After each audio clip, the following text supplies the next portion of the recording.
অন্য লোকেরা আমার দিকে তাকায় আছে, তুমি একটা কিছু করো। আমি অন্যের বইয়ের দিকে তাকায় আছিলাম, প্রতিশোধ নিলাম।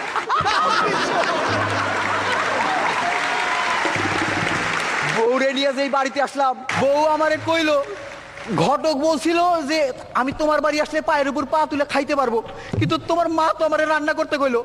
আমি কইলাম রান্না না করলে পায়ের উপর পা তুলে খাইবা কি? তো আমার বাচ্চাটা মাশাআল্লাহ একটু বড় হয়েছে, পরে কথা শিখাচ্ছি। এই আব্বা বলো, আব্বা বলে আব্বা বলো, এই শালা আব্বা বল, শালা। তো আমি বলতেছি এই তিনের ঘরের নামতা বল, বলে তিন একে তিন, তিন দুগুণে আ আ আ আ আ আ আ। আরে এইটা কি? বলে সংখ্যা মনে নাই, সুর মনে আছে। তো আমি দেখলাম আমার বাচ্চার বুদ্ধি আমার মতো একবারে খুবই কম, আর এইটাতে আমি আরো বেশি